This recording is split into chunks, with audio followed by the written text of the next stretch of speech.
Good morning. Welcome to Ridhima kitchen. வாங்க இன்றைக்கி நம்ம வீட்டில் ஒரு உப்புமா கிச்சடி, கோதுமை ரவை கிச்சடி பார்க்கலாம். நான் எல்லாம் கட் பண்ணி வச்சுருக்கிறேன். அதுக்குள்ளே இன்க்ரீடியன்ஸ் எல்லாம் எண்ணெய் காயுது. அஞ்சலைப்பெட்டி கரண்டியில் 1.5 கரண்டி கடுகு போட்டுக்கு போகிறேன். இது மேக்ஸிமம் எல்லாத்து வீட்லேயும் செய்கிற உப்புமா தான். உப்புமா நிறையா விதமாக செய்யலாம். பாருங்கள், ஜீரகம் அஞ்சலைப்பெட்டி கரண்டியில் இவ்வளோ போட்டு போகிறேன்.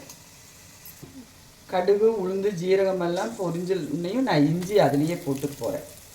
இஞ்சி ஒரு 2 செகண்டு வணங்கட்டும். அப்போ தான் அந்த இஞ்சியோட ஃப்ளேவர் கம்ப்ளீட் அந்த எண்ணெயில் இறங்கும்.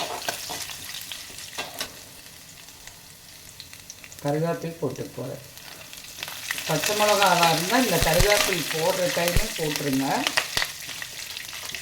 பெரிய வெங்காயம் கட் பண்ணி வச்சுருக்கேன். வர மிளகா கட் பண்ணி வச்சுருக்கேன். நான் அதுக்கு பச்சை மிளகாய் எடுக்கல.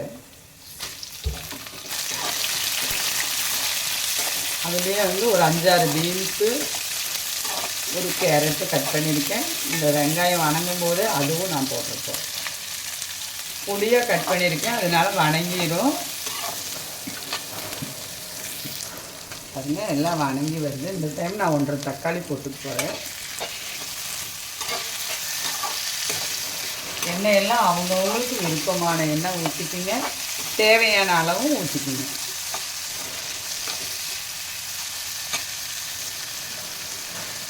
நான் இந்த கிச்சடிக்கு தகுந்த அளவுக்கு நான் உப்பு போட்டு போகிறேன். இதுலேயே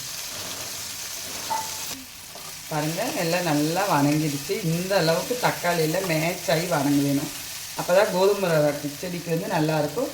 இனி ஒரு விஷயம் என்ன தெரியுமா, கோதுமை ரவை கிச்சடி செய்யும்போது ரவையை நல்லா வறுத்துக்குங்க. கோதுமை ரவையை வடச்சட்டியில், வெறும் வடச்சட்டியில் போட்டு ஒன்று சூடு பண்ணி, அந்த மனம் ஒன்று சூடு வந்துருச்சுன்னா உப்புமா அந்த கிச்சடி நல்லாயிருக்கும். எனக்கு இப்படியே தண்ணியோட அளவு தெரியும். நீங்கள் ஒரு 4.5 டம்ளர் தண்ணி இல்லைன்னா 5 டம்ளர் தண்ணி வச்சுக்கோங்க உப்புமாவுக்கு. நான்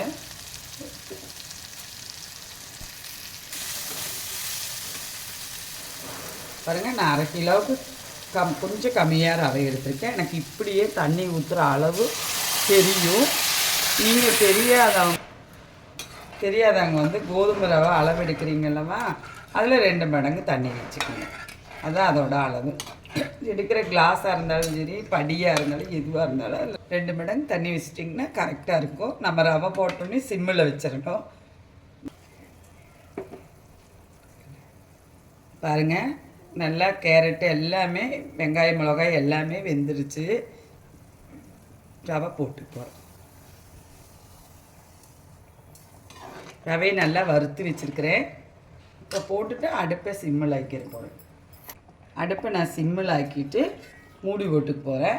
அந்த ஆவிலேயே அது நல்லா வெந்து ரவை மலர்ந்து வந்துடும். பார்க்கலாம். ஜல்லியும் போட்டு பேசு பாருங்கள், அதுலேயே கொஞ்சம் மல்லித்தலை போட்டுட்டேன். அது எடுக்கல, கிண்டிக்கலாம். ஆயிடுச்சு. ரவையெல்லாம் நல்லா வெந்துருச்சு.